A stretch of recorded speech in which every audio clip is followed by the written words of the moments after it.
Hey guys, you is back, and in today's video I'm going to be talking about how to grow healthy and strong dreadlocks. Let's get to it.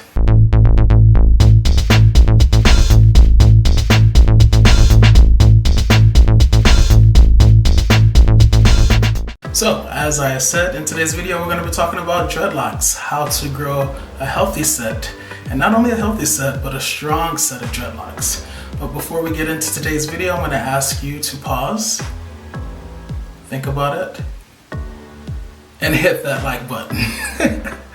Alright, so how did you grow a strong and healthy set of dreadlocks? Well, I did several things, to be honest, but I've consolidated them to 3 tips in this video.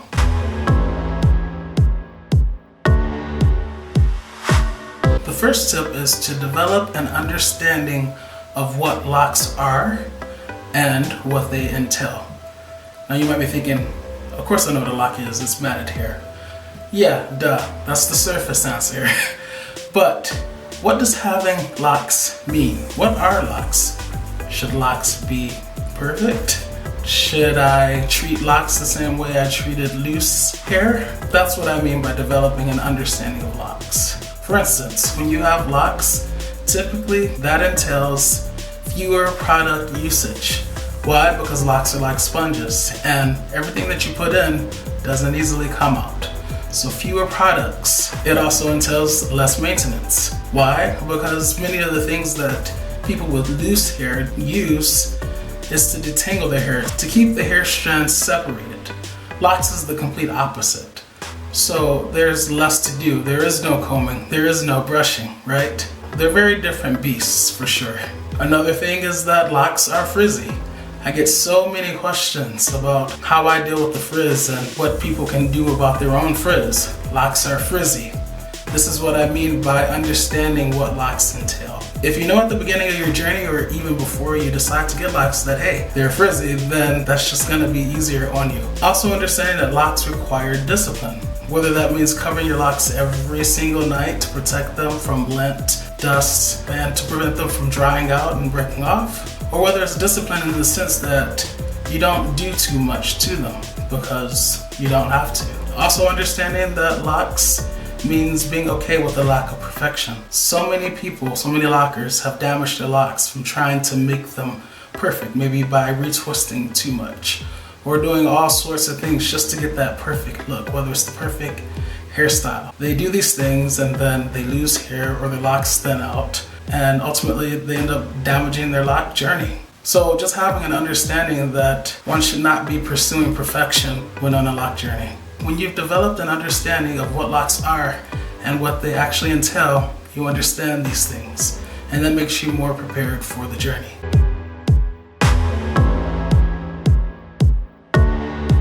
The second tip that I have for you is to pay attention to your locks, watch for any changes, and when you notice problems, get at the source of the problem and try to fix it ASAP.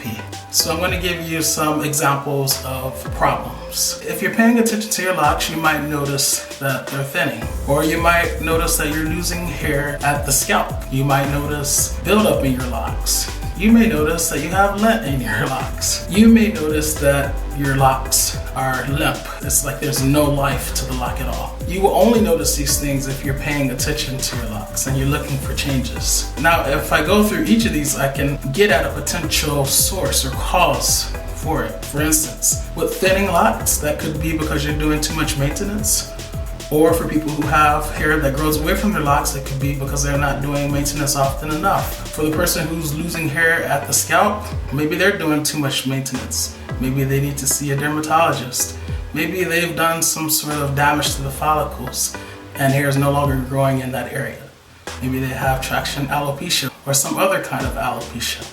It could be a myriad of things, but it's important to get at the source of the problem. For buildup in your locks, maybe you're using too many products, or maybe the products that you are using, like shampoo and conditioner, maybe you're not rinsing it out thoroughly, so it's just building up over time.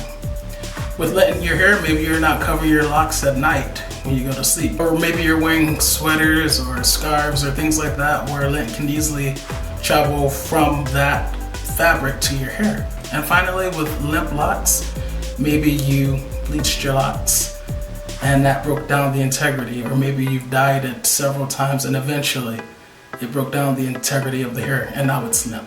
With each of these things that you've noticed because you were paying attention to your locks and looking for changes, you can then take the necessary steps to fix the problem.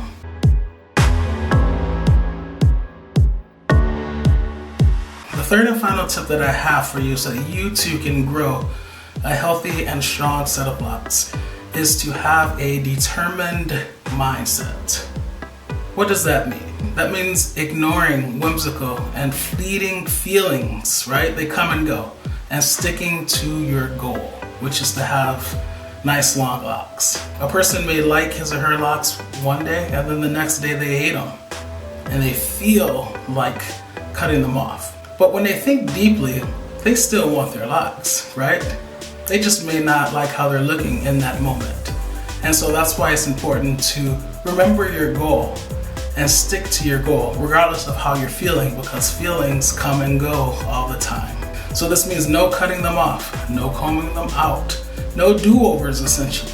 Whatever set you have and you start with, you go with it, you rock on with it, and you make the best lock journey out of it that you can. Just think about it, if you're constantly starting and stopping, it's just gonna take you that much longer to get to your ultimate goal, right? With no guarantee that you're eventually gonna get to what you envisioned. And because there's no possible way to guarantee the end result, you might as well just learn to accept what you have. Learn to love your own personal set of locks. That's the best advice I can give to you. I've seen so many people who have either combed their locks out or cut them off only to start another lock journey. And a lot of those people have definitely expressed regret and have said that they actually missed their original sets. Now, obviously, people cut off their locks for different reasons, and that is to each individual their own right to do so. But just think about it, if you never stick it out, for fear that you're never gonna have the perfect set of locks, the locks that you see with your mind's eye, then you're never gonna grow a healthy and strong set of locks, because you're gonna be in that loop, right, of starting and stopping. And so I encourage you to just work with what you got and keep it moving.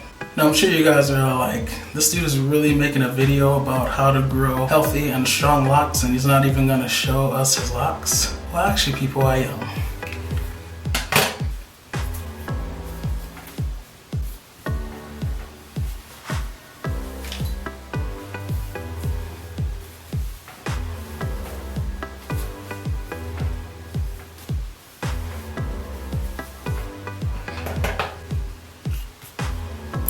Alright, so yes, here are my locks, and this is what you also could have.